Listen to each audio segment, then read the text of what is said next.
Fourth estate Tamil நேயர்களுக்கு அருள்மொழிவர்மனின் அன்பார்ந்த வணக்கங்கள். இது உங்கள் ஃபோர்த் எஸ்டேட் தமிழ் வழங்கும் தலையங்கம் நிகழ்ச்சி. இன்றைக்கு நம்முடைய தலையங்கம் நிகழ்ச்சியில் நாம் தமிழர் கட்சி ஒருங்கிணைத்த அந்த மாற்றத்துக்கான மக்களின் மாநாடு அப்படிங்கிற அந்த மாநாட்டை கூட்டி உண்மையிலேயே தமிழ்நாட்டை திரும்பி பார்க்க வைத்திருக்கிறார் அப்படின்னு சொன்னால் அந்த சொல் கட்டாயமாக மிகையாகாது தான். ஏன் அப்படின்னா அந்த மாநாடு அப்படிங்கிறது எப்படி கூட்டப்பட்டுச்சு, அந்த மாநாட்டில் நடந்த சுவாரஸ்யமான நிகழ்வுகள் என்ன, அந்த மாநாட்டில் சீமான் சொன்ன மிக முக்கியமான விவகாரங்கள் என்ன, அது எப்படி அடுத்த தலைமுறையை ஒரு சிந்திக்க தூண்டிய ஒரு விவகாரமாக மாறி இருக்கிறது அப்படிங்கிறத குறித்து தான் ஒரு டீட்டெயில்டு அனாலிசிஸை நாம இன்னைக்கு இந்த வீடியோவில் பார்க்க போகிறோம். வாருங்கள் நிகழ்ச்சிக்குள்ள பயணிக்கலாம். இது உங்கள் ஃபோர்த் எஸ்டேட் தமிழ் வழங்கும் தலையங்கம் நிகழ்ச்சி.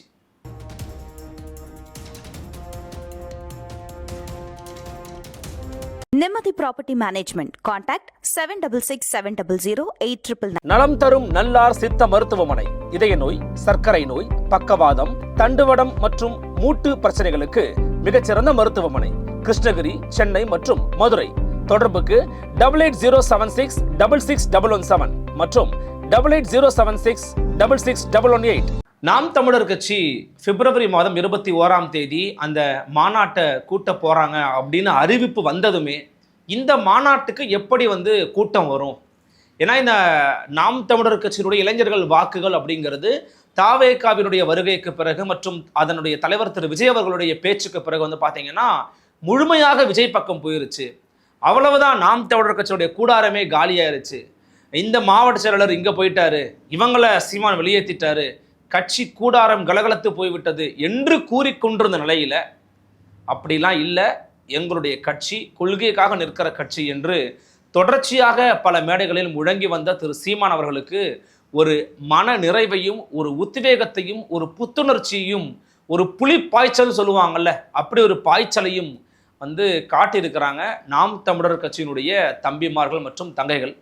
காரணம் என்ன அப்படின்னா இந்த நேரம் அல்லது இந்த காலகட்டம் அப்படிங்கிறது ரொம்பவே ஒரு முக்கியமான ஒரு காலகட்டங்க எல்லா விதமான கட்சிக்கும், குறிப்பாக நாம் தமிழர் கட்சிக்கு. ஏன்னா 2016 ஒரு போட்டி, 2021 ஒரு போட்டி, 2026 ஒரு போட்டி. அந்த கட்சி சந்திக்கக்கூடிய 3வது சட்டமன்ற பொது தேர்தல். அப்போ கடந்த 2 சட்டமன்ற தேர்தல்களையும் வாங்கின வாக்குகளை விட கூடுதலாக வாங்க வேண்டிய ஒரு கட்டாயம், ஒரு தேவை இந்த நாம் தமிழர் கட்சிக்கு இருக்கிறது.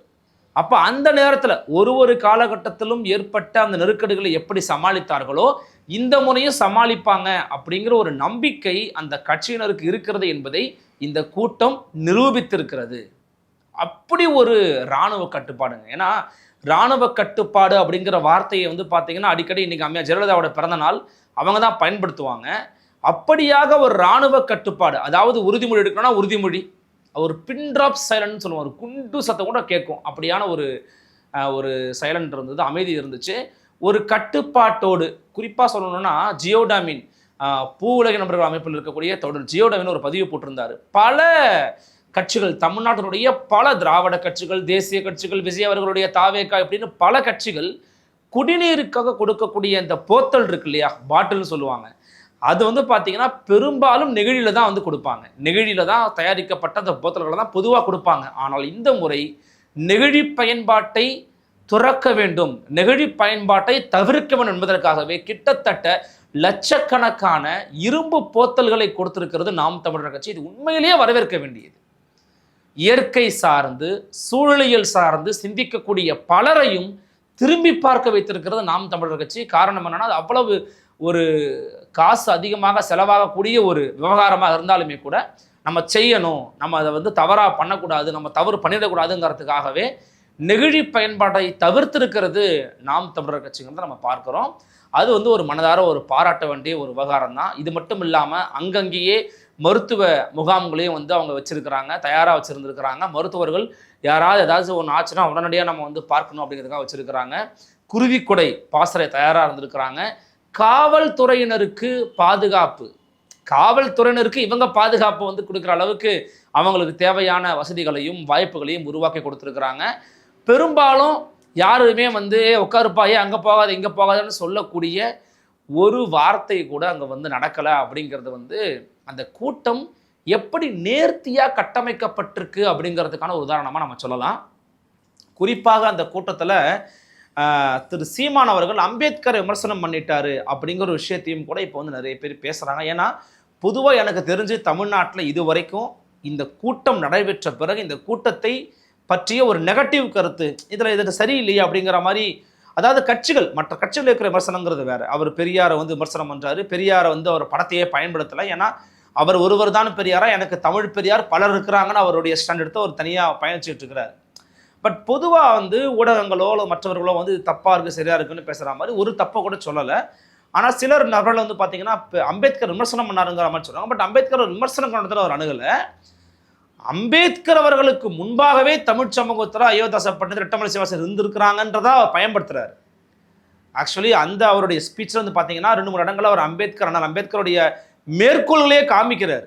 வரலாறை மறந்த இனம் வரலாறு படைக்க முடியாது என்று அண்ணல் அம்பேத்கர் சொல்றாரு அப்படின்ற ஒரு மேற்கோளையும் வந்து குறிப்பிடுகிறார். எனவே அண்ணல் அம்பேத்கர் அவர்களை தமிழ் தேசியம் பேசுறவங்க குறிப்பாக நாம் தமிழர் கட்சி புறக்கணிக்கிறது, அவரை வந்து அந்நியராக பார்க்கிறது. அதாவது அவங்களுடைய கோட்பாடு படி என்னன்னா, தமிழர்கள் தமிழ்நாட்டுக்குள்ளேயே எல்லா விதமான தத்துவங்களுக்கும் கோட்பாடுகள், ஏன்னா எனக்கு என்ன சந்தேகமா இருக்குன்னா, மார்க்ஸோடைய போட்டோ வச்சிருக்கிறாங்க, நெல்சன் மண்டேலாவோட போட்டோ வச்சிருக்கிறாங்க, ஆனால் அம்பேத்கருடைய போட்டோ வச்சிருக்கிறாங்க, வள்ளலார் போட்டோ வச்சிருக்கிறாங்க, திருமூலர் போட்டோ வச்சிருக்கிறாங்க. இப்படி வச்சிருக்கிறவங்க அப்படியே நிராகரிக்க முடியும்? நாங்கள் அவருடைய கொள்கைகளை ஏற்றுக்கிறோம், அவரும் ஒரு மிக முக்கியமான தலைவர் தான் அப்படிங்கிறத மாற்றுக்கருத்து இல்லைங்கிறது தான் அவன் நிலைப்பாடாக இப்போது வரைக்கும் இருக்கிறது. ஏன்னா அந்த அம்பேத்கரை நிராகரித்து விட்டு பயணிப்பது என்பது எளிது கிடையாது. அது வந்து ஒரு சரியான அரசியல் அணுகுமுறையும் இருக்காது அப்படிங்கிறதா கால யதார்த்தமாக இருக்கிறது. அவர்கள் ஐயா பெரியார் அவர்கள் மீது இருக்கக்கூடிய விமர்சனமாக என்ன இருக்கிறதுனா, தமிழ் மொழியையும் தமிழர் என்கிற இன அடையாளத்தையும் ஐயா பெரியார் அவர்கள் தன்னுடைய திராவிட கோட்பாட்டு சிந்தனையால் சதறடிச்சிட்டாரு, மனைமாற்றம் பண்ணிட்டாரு அப்படிங்கிறதுனால தான் அவங்க பெரியார் மேலே விமர்சனம் வைக்கிறாங்க அப்படிங்கிறத தொடர்ச்சியாக பல இடங்களில் வந்து நாம் தமிழர் கட்சி நிறுவ முயற்சி பண்ணுறாங்க. அதை நிறுவிட்டும் வராங்க அப்படிங்கிறத நம்ம பார்க்குறோம். ஸோ இது ஒரு பக்கம் அவங்க மேலே வைக்கப்பட்ட ஒரு விஷயமாக இருந்துச்சு. அதற்கான ஒரு விவகாரமாக அவங்களுடைய கட்சியினர் சொல்லக்கூடிய விடையாகத்தான் இதை நம்ம வந்து பதிவு பண்ணுறோம். இன்னொரு பக்கம் நீங்கள் பார்த்தீங்க அப்படின்னா, இந்த மாநாட்டுக்கு பல்வேறு தொகுதிகளில் இருந்து தமிழ்நாட்டினுடைய 234 தொகுதிகளில் இருந்தும் இவங்க ஆட்களை வர வச்சிருக்கிறாங்க. அதுக்கான முயற்சிகளை மேற்கொண்டிருக்கிறாங்க. 38 மாவட்டத்தில் இருந்தும் ஒரு மாவட்டத்துக்கு எத்தனை பேருந்து உள்ள எத்தனை ஆட்கள் வரணும் அப்படிங்கிற பதிவு முதல் கூட்டி அனுப்பியிருக்கிறாங்க. அவ்வளவு பேரையும் நேர்த்தியாக சரியாக குழந்தைகள் வந்தால் எப்படி வரணும், பெண்கள் எப்படி வரணும் இப்படின்னு பலவிதமான ஒரு விஷயங்களை சொல்லி தான் வந்து வர வச்சிருக்கிறாங்க நாம் தமிழர் கட்சியின் நிர்வாகிகள். எனவே அவர்கள் எதிர்பார்த்ததை விட கிட்டத்தட்ட 2.5 லட்சம் நாற்காலிகள் போடப்பட்டிருக்குது. 3 லட்சத்துக்கும் அதிகமான மக்கள் கூடியிருக்கிறார்கள் அப்படிங்கிறத நம்ம வந்து கேள்விப்பட முடியாது. பார்த்தாலே அந்த கழுகு பார்வை காட்சிகள்லேயே வந்து பார்த்தீங்கன்னா நம்மளால் வந்து எவ்வளோ பேர் இருக்கிறாங்க அப்படிங்கிறது நம்மளால் வந்து சொல்லிட முடியுது. ஆனால் இது யாருக்கு வந்து பார்த்தீங்கன்னா, தாவேக்காவின் வருகைக்கு பிறகு கட்சியே வந்து காணாமல் போயிடும், விஜய் கிட்ட முழுசாக போயிட்டாங்கன்னு சொன்ன நபர்களுக்கு உண்மையிலேயே புருவங்களை உயர்த்த செய்திருக்கிறது இந்த கூட்டம், இந்த மாநாடு அப்படிங்கிறது. ஏன்னா வெளிப்படையாக சொல்லணும்னா எனக்கே கூட இவ்வளவு தூரம் வந்துடுவாங்களா, ஏன்னா எனக்கேனா நான் பெருசாக சொல்லலை, நான் யோசிச்சு பார்த்தேன், வரமாட்டாங்க, எதுக்கு இவ்வளோ முயற்சி பண்ணுறாங்க, எவ்வளோ பேர் வந்துட முடியுமா, கூட்டிட முடியுமா? ஏன்னா இப்போ சாட்டை துரைமுருகன் அவர்கள் வந்து அந்த திருச்சிக்கு அந்த மாநாட்டுக்கு பல முக்கியமான முன்னெடுப்புகளை ஒரு தளபதியாக நின்று பண்ணியிருக்கிறாரு. சாட்டை துரைமுருகன் மற்றும் ஜல்லிக்கட்டு ராஜேஷ், தேவா போன்றவர்கள்லாம் பண்ணியிருக்கிறாங்கன்னு சொல்கிறாங்க. ஓகே, சோஷியல் மீடியாக்களில் வந்து திரு சாட்டை துரைமுருகன் அவர்களை வந்து பார்த்தீங்கன்னா தாவேக்காரங்க திட்டுறாங்க, இவரும் அவங்களை விமர்சனம் பண்ணுறாரு, இது சோஷியல் மீடியா நின்றுன்னு நான் பார்த்தேன். ஆனால் உண்மையிலே கிரவுண்டில் அப்படி இல்லைங்க. அவருடைய அந்த ஆளுமையை நிரூபிக்கணும் அப்படி அவரும் உட்பட நிறைய பேர் சேர்ந்து தான் பண்ணியிருக்கிறாங்க. இதை நான் சாட்டை அவர்களுக்கு மட்டும் நான் தனித்த ஒரு கிரெடிட்டாக கொடுக்கணுன்றதுக்காக கொடுக்கல. அவர் உட்பட பலருடைய முயற்சியில் வந்து பார்த்தீங்கன்னா இந்த மாநாடு ஒரு பிரம்மாண்டமான ஒரு வெற்றியை பெற்றிருக்குது.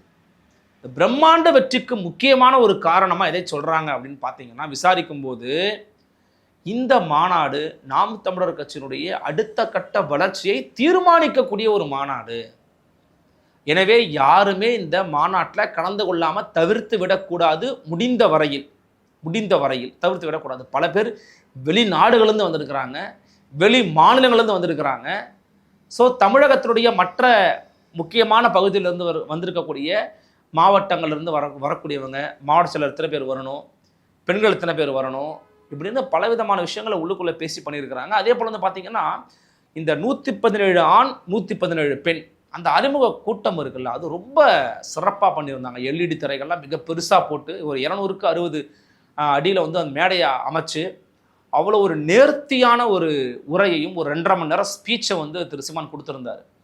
இந்த ஸ்பீச்சை நம்ம டீகோட் பண்ணணும்னு பார்த்தீங்கன்னா வழக்கம் போல் திமுக திராவிடர் முன்னேற்ற கழகம் என்ற கட்சி திருடர்கள் முன்னேற்ற கழகம் அப்படின்னு அப்படி விமர்சித்ததோட மட்டும் இல்லாமல் அதிமுகவையும் அனைத்து இந்திய திருடர்கள் முன்னேற்ற கழகம்னு சொல்லி 2 பேரையும் வந்து அடிக்கிறாரு. அதே போல் காங்கிரஸுக்கும் பாஜகவுக்கும் எந்த விதமான கொள்கை கோட்பாட்டு முரண்களும் கிடையாது, இரண்டுமே ஒன்றுதான் அப்படின்னு காங்கிரஸ் பாஜகவையும் அடித்து அவர்கள் 4 சித்தாந்தத்திலிருந்து நான் மாறுபட்டு நிற்கிறேன் அப்படிங்கிறத முன்வைத்து களம் கண்டிருக்கிறார் திரு சீமான். அதே போல் எந்த இடத்துலையும் தாவேக்காங்கிற பெயரையோ விஜய் அப்படிங்கிற பெயரையோ ஒரு இடத்துல கூட திரு சீமான் பயன்படுத்தலை. இந்த ரசிக கூட்டம் அல்ல லட்சிய கூட்டம் அப்படின்னு சொல்லி மறைமுகமாக சாடினாரே தவிர வெளிப்படையாக பண்ணலை. நமக்கு கிடைத்த தகவல் அடிப்படையில் பார்க்கணும் அப்படின்னா சாட்டை துரைமுருகன் அவர்களே தாவேக்காவை டீல் பண்ண போதுமான ஆள், அண்ணன்லாம் விஜய் அவர்களை பற்றி பேசவே தேவையில்லை, பத்திரிகைகள் கேட்டால் மட்டும் பதில் சொல்லிட்டு போனால் போதும் அப்படின்னு கட்சிக்குள்ளே இருக்கக்கூடிய நிர்வாகிகள் வந்து பேசியதாக ஒரு தகவல் வெளியாகி இருக்கிறது. ஏன்னா சாட்டை அவர்களை டீல் பண்ணுறதுக்கே தாவேக்காவுக்கு நேரம் சரியாக இருக்குது, அவரே அவங்கள போட்டு வந்து அட்டாக் பண்ணிட்டு இருக்கிறாரு.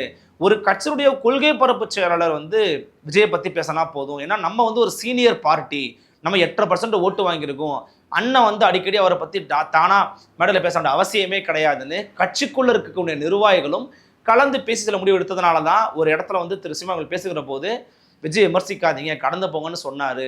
அதனுடைய நீட்சி தான் விஜய் அப்படிங்கிற பெயரையும் தாவேக்காங்கிற கட்சியுடைய பெயரையும் சீமான் உச்சரிக்காததற்கு காரணம்னு சொல்கிறாங்க விவரம் அறிந்த ராவணன் குடில் வட்டாரங்கள். இன்னொரு பக்கம் நம்ம பார்க்கணும் அப்படின்னா இந்த 234 தொகுதிகளில் வந்து பார்த்தீங்கன்னா நிற்கக்கூடிய வேட்பாளர்கள் பட்டியல், ஏன்னா இது வந்து நிறைய பேர் வந்து இது வந்து நாம் தமிழர் கட்சி இல்லை நாம் நாடார் கட்சி, நாடார்களுக்கு நிறைய பிரதிநிதித்துவம் கொடுத்துருவாங்க அப்படிங்கிற மாதிரி பேசியிருந்தாங்க. ஆனால் உண்மையிலேயே ஆச்சரியப்படத்தக்க அளவில் வந்து பார்த்தீங்கன்னா நம்ம வந்து விசாரித்த அளவில் எவ்வளவு பேருக்கு என்ன மாதிரியான விவரங்கள்லாம் எவ்வளவு பேருக்கு எவ்வளோ சீட்டுகள் கொடுத்துருக்குறாங்கிற விஷயம் நம்ம வந்து சேகரித்தோம். ஏன்னா இது வந்து ஒரு கட்சியோட ஸ்ட்ராட்டஜி, ஒரு கட்சியும் வந்து எப்படி வந்து நிப்பாட்டுவாங்க அப்படிங்கிற ஸ்ட்ராட்டஜி தான் இது. அந்த அடிப்படையில் பார்க்கும்போது நாம் தமிழர் கட்சியினுடைய இந்த வேட்பாளர் பட்டியல் வந்து பார்த்திங்கன்னா உண்மையிலேயே பல விதமான ஆச்சரியங்களை வந்து வைத்திருக்கிறதுன்னு சொல்லலாம். ஏன்னா இந்த கட்சி மீது ஒரு முக்குலத்தோர் கட்சி, அகமுடையர் கள்ளர் அகமுடையர் மறவர் இவங்களுக்கெல்லாம் நிறைய வந்து பிரதிநிதித்துவம் கொடுத்துறாங்க. கட்சி ஒரு முக்குலத்தோர் கட்சின்னு பேசிக்கிட்டு இருக்கிற நேரத்தில் அகமுடையருக்கு 9 தொகுதிகள் கொடுத்துருக்குறாங்க, அருந்ததிய சமூக மக்களுக்கு 3 தொகுதிகள் கொடுத்துருக்குறாங்க, ஆசாரிக்கு 1, ஆதி தமிழர்களுக்கு 27, ஆதி தமிழர்கள் தமிழ் குறவர் அவங்க வந்து பார்த்திங்கன்னா 1 தொகுதி கொடுத்துருக்குறாங்க. அதே போல் ஆதி தமிழர்களை பொது தொகுதியில் இந்த முறையும் 4 பேருக்கு வந்து வாய்ப்பு கொடுத்துருக்குறாங்க. அப்போ ஒட்டுமொத்தமாக நம்ம பார்த்தோம் அப்படின்னா 27, 28, 32 தொகுதிகளில் வந்து ஆதி தமிழர்களுக்கு வந்து வாய்ப்பு கொடுத்துருக்கிறது நாம் தமிழர் கட்சி. இஸ்லாமியர்களுக்கு ஒட்டுமொத்தமாக 10 பேர் வந்து இந்த முறை வந்து நிற்கிறாங்க. உடையார் சமூகத்தை சேர்ந்தவங்க 7 பேர் நிற்கிறாங்க. ஊராளி கவுண்டர் அவங்க 1 தொகுதி, ஐயர் அவங்களுக்கு 6 தொகுதி, ஒக்கலிகா கவுடா 1 தொகுதி, கவுண்டருக்கு 24 தொகுதிகள் வந்து கொடுத்துருக்குறாங்க, கல்லருக்கு 11 தொகுதிகள், குயவருக்கு 1 தொகுதி, குறும்ப கவுண்டர் 1, கோனார் 8 பேருக்கு வந்து இந்த முறை வந்து வாய்ப்பு கொடுத்துருக்குறாங்க, சாலியர் அவங்களுக்கு 1, செட்டியார் அவங்களுக்கு 1, சௌராஷ்டிரா 2, திருநங்கை 1 வேட்பாளருக்கு நீங்களே வந்து பார்த்துப்பீங்க அவங்களுக்கு கொடுத்துருக்கோம், நிறைய இடத்துல பேட்டி கொடுத்துக்கிட்டு இருக்காங்க அந்த அம்மையார். அதே போல் தேவேந்திரர் சமூகத்துக்கு வந்து 13 தொகுதிகள், தேவேந்திரர் சமூகத்தை பொது தொகுதியில் நிப்பாட்டுறது பார்த்தீங்கன்னா 2. அப்போ ஒட்டுமொத்தமாக தேவேந்திர குல வேளாளர்கள் சமூகத்துக்கு மட்டும் வந்து பார்த்தீங்கன்னா 15 தொகுதிகள் கொடுக்குறாங்க. நாடார்களுக்கு 11 இடங்கள் தான் வந்து இந்த முறை கொடுத்துருக்கிறாரு. நாயக்கருக்கு 3 தொகுதிகள், நாயுடு 1, படுகர் 2, பண்டாரம் 1, பழங்குடி 2, பழங்குடி பொது தொகுதியில் ஒருத்தர் நிப்பாட்டிருக்கிறாரு. பழங்குடி சமூக சேர்ந்தவரை பொது தொகுதியில் ஒருத்தர் நிப்பாட்டிருக்கிறார். ஒட்டுமொத்தமாக 3 தொகுதி கொடுத்துருக்காரு எஸ்டிக்கு. பிள்ளைமார் சமூகத்துக்கு 8, மருத்துவருக்கு 1, மறவர் சமூகம் ஒட்டுமொத்தமாக 10 கொடுத்துருக்கிறாரு. மீனவருக்கு 5 தொகுதி கொடுத்துருக்கிறாரு இந்த முறை. முதலியாருக்கு 8, முத்தரையருக்கு 8, மூப்பனாருக்கு 1, ரெட்டி 2, வண்ணார் 1, வன்னியர் 34ங்க. இதில் வந்து அதிகமாக வந்து பார்த்தீங்கன்னா ஒரு குறிப்பிட்ட சமூகத்துக்கு அதிக வாய்ப்புனா வந்து பார்த்தீங்கன்னா வன்னியர் சமூகத்துக்கு தான் வந்து அதிகமான தொகுதிகளை வந்து வழங்கி இருக்கிறது நாம் தமிழர் கட்சி. என்னை பொறுத்த வரைக்கும் இந்த தேர்தல் இந்த ஒதுக்கீடு வந்து பார்த்தீங்கன்னா வேட்பாளர் ஒதுக்கீடுங்கிறது ரொம்ப நுணுக்கமான சில வேலை திட்டங்களோட தான் வந்து பண்ணியிருக்கிறாங்க அப்படிங்கிறது நல்லாவே நமக்கு தெரிகிறது. ஏன் அப்படின்னா இந்த முறை சமமான வாய்ப்புகளை எல்லா விதமான சாதி சமூகத்தை சேர்ந்தவர்களுக்கு பிரதிநிதித்துவப்படுத்தி வழங்கினா மட்டும்தான் தமிழர்களா ஒருங்கிணைக்க வேண்டிய ஓரணியில் இருக்கணுங்கிற ஒரு எண்ணத்தை வந்து உருவாக்க முடியும். அதனால தான் இந்த முறை எல்லா விதமான நபர்களும் இது வழக்கமாக நடக்கிற ஒன்றாக இருந்தாலுமே கூட போன முறை இந்த வட்ட பிரதிநிதித்துவத்தை கொஞ்சம் கூட்டி இருக்கிறாங்க அப்படிங்கிறது தான் ராமரன்குடில் வட்டாரங்கள் வந்து நமக்கு தெரிவிக்கிறாங்க. அதன் காரணமாக இந்த முறை தமிழர் ஓர்மை அப்படிங்கிற எண்ணத்தை வந்து அதிகமாக வளர்க்கணும் அப்படிங்கிறதுக்காக ஒரு 234 தொகுதிகளுடைய வேட்பாளருடைய இந்த கேஸ்ட் பேசிஸில் வந்து ரொம்பவே நுணுக்கமான வேலைகளை பார்த்து தான் வந்து கொடுத்துருக்குறாங்க அப்படின்னு நம்மளால் புரிந்து கொள்ள முடிகிறது. இப்படியாக 214 தொகுதிகளில் இருக்கக்கூடிய பல பிரதிநிதித்துவப்படுத்தப்படாத பல சமூகத்தை சேர்ந்தவங்க சாதிகளை சேர்ந்தவங்களே வந்து பிரதிநிதித்துவப்படுத்தியிருக்கிறார் திரு சீமான் அவர்கள் அப்படின்னு சொல்லப்படுகிறது. ராமன்குடியுடைய வட்டாரங்கள்லேருந்து வரக்கூடிய செய்திகள் அப்படிங்கிறது. இது மட்டும் இல்லாமல் இந்த 214 தொகுதியில் 117 ஆண் 117 பெண் அப்படின்னு பிரித்து அதில் ஒரு திருநங்கைக்கு வாய்ப்பு கொடுத்து ஒரு பிரம்மாண்டமான ஒரு மாநாட்டை கூட்டி காட்டியிருக்கிறார் திரு சீமான். இதன் மூலமாக அவருடைய ஓட் பர்சன்டேஜ் அப்படிங்கிறது வந்து கூட தாங்க செய்யும், குறையாதுன்னு ஒரு சாராரும், இல்லைங்க இது இவ்வளவு தாங்க அப்படின்னு ஒரு சாராரும் வந்து பேச துவங்கி இருக்கிறாங்க. ஆனால் திராவிட கட்சிகளும் தாவேகா உள்ளிட்ட மற்ற மாநில கட்சிகள், விசிகா உள்ளிட்ட கட்சிகள் மற்றும் தேசிய கட்சிகள்லாம் சீமானை கூர்ந்து கவனிக்க துவங்கி இருக்கிறார்கள். காரணம் என்ன அப்படின்னா, எப்படி இவ்வளவு தூரம் வந்து பெரியார் விமர்சனம் பண்ணுறாரு, விஜய் விமர்சனம் பண்ணுறாரு, திமுக விமர்சனம் பண்ணுறாரு, ஓட்டெல்லாம் பிரியுன்னு பார்த்தோமே, ஆனால் கன்சால்டேட் ஆகிருக்கிறாங்களே இவருடைய ஆதரவாளர்கள் அப்படின்னு பார்க்கும்போது இந்த கூட்டம் வந்து ரசிக மனப்பான்மையோடு கூடலை அப்படிங்கிறத பார்க்க முடிகிறது. சீமான் அவருக்காக வரும் அப்படிங்கிற மாதிரி இல்லாமல், ஏன்னா அங்கே பல பேரோட பேர் சொல்லும்போது அவ்வளவு ஆரவாரம் இருக்கிறது. இதற்கு முன்பாக காளியம்மாளுக்கு வந்த ஆதரவு அதே கட்சியில் இப்போ இருக்கக்கூடிய மேட்டூர் தொகுதியினுடைய சட்டமன்ற வேட்பாளராக களமிறங்க இருக்கக்கூடிய திருமிகு வித்யா வீரப்பனுக்கு வருகிறது. அவ்வளோ ஒரு ஆர்ப்பரிப்பு, ஒரு ஆரவாரம், ஒரு எழுச்சியை வந்து அவருடைய பேர் உச்சரிக்கும் போது காண்பிக்கிறாங்க. அதே போல திரு சீமான் அவருடைய பேர் என்ன சொல்லும்போது அவ்வளோ ஒரு ஆரவாரம் இருக்கும், எதிர்பார்ப்பு கிளம்பி இருக்கிறது. காரைக்குடியில் வென்று விடுவாரா சீமான் அப்படின்னு எதிர்பார்ப்பு கிளம்பி இருக்கிறது. காரைக்குடியில் காங்கிரஸ் நின்னாங்க, இந்த பக்கம் பிஜேபி நிற்கிறாங்க அப்படின்னா வாய்ப்பு இருப்பதாக ஒரு சாரார் சொல்கிறாங்கன்னா தேசிய கட்சிகளை அவர் டீல் பண்ணுவாருங்கிறாங்க. ஆனால் இன்னொரு பக்கம் அமமுகவோட தேர்வுக்கு பாண்டி போன முறை வாங்கின வாக்கையும் பிஜேபி வாக்கையும் ஒன்று சேர்த்தோம்னா கொஞ்சம் கூடுதலாக வாங்குறாங்க. அப்போ அதை டீல் பண்ணுறதுக்கு ஒரு கிரவுண்டில் இறங்கி ஒர்க் பண்ண வேண்டிய ஒரு தேவை இருக்குது. அப்படி பண்ணாருன்னா காரைக்குடியில் வெற்றி வந்து அவருக்கு எளிதாகும் அப்படிங்கிற ஒரு விஷயம் வந்து பேசப்படுகிறது. எல்லோரும் திரும்பி பார்க்க வைத்த இன்னொரு விவகாரம் அப்படிங்கிறது 6 பிராமணர்களுக்கு வாய்ப்பு வழங்கினது தான். மாட்டுக்கறி சாப்பிட்றா, ஜிம்முக்கு போடா, உடம்பு தேத்துறான்னு சொல்லக்கூடிய சீமானவருடைய கட்சியில் 6 பிராமணர்களுக்கு வாய்ப்பான்னு எல்லாரும் வந்து திரும்பி பார்க்குறாங்க. அவர் என்ன சொல்கிறாருன்னா, அவங்களுக்கான பிரதிநிதித்துவம் கிடைக்கலங்க, நான் வாய்ப்பு வழங்குறேங்க அப்படிங்கிறாங்க. இது ஏற்கனவே அதிமுகவும் பண்ணியிருக்கிறாங்க, மற்ற கட்சிகளும் பண்ணியிருக்கிறாங்க, காங்கிரஸ் பண்ணுறாங்க, பிஜேபி பண்ணுறாங்க, எல்லாரும் பண்ணுறாங்க. ஸோ இவரும் வந்து அந்த விஷயத்தை கையில் எடுக்கிறாரு. ஆனால் இவர்கள் பக்கம் திரும்புகிறாங்க அப்படிங்கிறது ஒரு வித்தியாசமான ஒரு முயற்சியாகத்தான் வந்து பார்க்க வேண்டியதாக இருக்கிறது. குறிப்பாக வந்து பார்த்தீங்கன்னா சீமானுடைய அந்த பேச்சில் வந்து பார்த்தீங்கன்னா, நாம் தனித்து தான் போட்டியிடுகிறோம், தனித்துவத்தோடு போட்டியிடுகிறோம் அப்படிங்கிறத தொடர்ச்சியாக அவங்களுடைய தொண்டர்கள்ட்ட பரப்பி அவங்கள மன ரீதியாக தயார்படுத்தக்கூடிய ஒரு வேலையை சீமான் வந்து நல்லாவே பார்த்துருக்கிறாருன்னு சொல்லலாம். பல பேருக்கு இந்த கூட்டத்துக்கு தங்களுடைய சொந்தங்களையும் தாண்டி, நட்புகளை தாண்டி மற்ற கட்சியினரையும் கூட்டு வந்திருக்கிறாங்க. சில பேர் திமுக கூட்டு வந்திருக்கிறாங்க, சில பேர் தாவேகா கூட்டு வந்திருக்கிறாங்க. அவங்களெல்லாம் கூட்டி வந்ததுக்கான காரணம், அதாவது தீவிர ரசிகர்கள் இருப்பாங்களா அவங்கள இல்லை, நடுநிலையாக இருக்கிறவங்க விஜய்க்கு போடுறோம்ப்பா அப்படின்னு சொல்கிறவங்க நீங்கள் வாங்க என் கூட்டத்துக்கு வாங்க வந்து பாரு அப்படின்னு சொல்லி கூட்டு வந்திருக்கிறாங்க. திமுக வேலை பார்த்தவர் சில பேர் இருப்பாங்க கிரௌண்டில், நீ வாப்பா நம்ம கூட்டத்துக்கு வாப்பான்னு கூட்டு வந்து பார்த்துருக்குறாங்க. அவங்களுடைய மனசையும் மாற்றிருக்கிறாரு சீமான் தன்னுடைய 2.5 மணி நேர பேச்சில் கட்டி போட்டிருக்காருன்னே சொல்லலாம். ஏன் அப்படின்னா இந்த முறை 2026 நாம் தமிழர் கட்சிக்கு சீட்டுகளை வெல்ல வேண்டிய ஒரு தேவைக்கு வந்துட்டாங்க. இந்த முறை மட்டும் அவங்க வந்து வெற்றியை காமிச்சிட்டாங்க அப்படின்னா 2029 மற்றும் 31 நாம் தமிழர் கட்சி தவிர்க்க முடியாத இடத்தை நோக்கி நகரும் அப்படிங்கிறதுல யாருக்கும் மாற்று கருத்தே இல்லை. பல பேர் வெளியேறிட்டாங்க, கட்சியே கலகலத்து போச்சுன்னு சொன்னவங்களுக்கு இந்த கூட்டம் அப்படிங்கிறது ஒரு வியப்பையும் ஆச்சரியத்தையும் புருவங்களையும் உயர்த்த செய்திருக்கிறது அப்படிங்கிறதுல யாருக்குமே மாற்று கருத்து இல்லை. ஏன்னா அந்த அளவுக்கு ஒரு பிரம்மாண்டத்தை வந்து காண்பித்திருக்கிறது நாம் தமிழர் கட்சி. கொள்கை கோட்பாடு ரீதியாக அவர்களை ஒருங்கிணைத்திருக்கிறது. சில பேர் பிரபாகரனுடைய படமே இல்லை அப்படின்னாங்க, ஒரு பக்கம் பிரபாகரன் படம் இருந்துச்சு, ஒரு பக்கம் சீமான் படம் இருந்துச்சு. அது மட்டும் இல்லாமல் அவர்கள் இன்றைக்கும் தங்களுடைய இந்த ப்ரேயர்னு சொல்லுவாங்க பார்த்தீங்கன்னா, இந்த உறுதிமொழி எடுக்கிறாங்க. அதில் வந்து பார்த்தீங்கன்னா, தலைவர் பிரபாகரன் வாழ்க என்று மீண்டும் மீண்டும் அந்த பிரபாகரன் அவர்களுடைய அந்த பிம்பத்தை, அந்த தன்னுடைய தலைவர் அப்படிங்கிற அந்த விஷயத்த தொடர்ச்சியாக வந்து ஊட்டிய வண்ணமே இருக்கிறார் திரு சீமான் அப்படிங்கிறத நம்ம அங்கே வந்து கவனிக்க வேண்டியதாக இருக்கிறது. அதே சமயம் பாரதியாரையும் தமிழ் பெரியார்கள் இவ்வளவு பேர் இருக்கிறாங்க அப்படிங்கிறதையும் தொடர்ச்சியாக வந்து கொண்டு போறாரு. எனவே திராவிட கோட்பாடு, திராவிட சித்தாந்தத்துக்கு எதிராக நாங்கள் தான் நிற்கிறோம், மற்றவங்க எல்லாரும் ஓரணி, நான் தான் தனி அணி அப்படின்னு சொல்லி அவர் நிற்கிறாரு திரு சீமான். அவருடைய இந்த மாநாடு அப்படிங்கிறது ஒரு வெற்றியடைந்த மாநாடாக தான் வந்து கட்டாயமாக பார்க்கப்படுகிறது.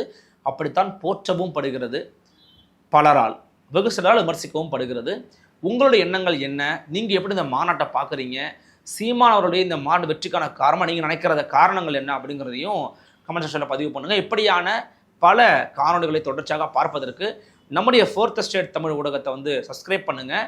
முடிந்தால் ஜாயின் பட்டன் அமைக்கி உறுப்பினராகவும் வந்து மாறுங்க. உங்களுக்கான சிறப்பு காணொலி நாங்கள் வந்து விளையாட தயாராக இருக்கிறோம். மற்றும் ஒரு தலையங்கள் சந்திக்கிறேன். நன்றி, வணக்கம்.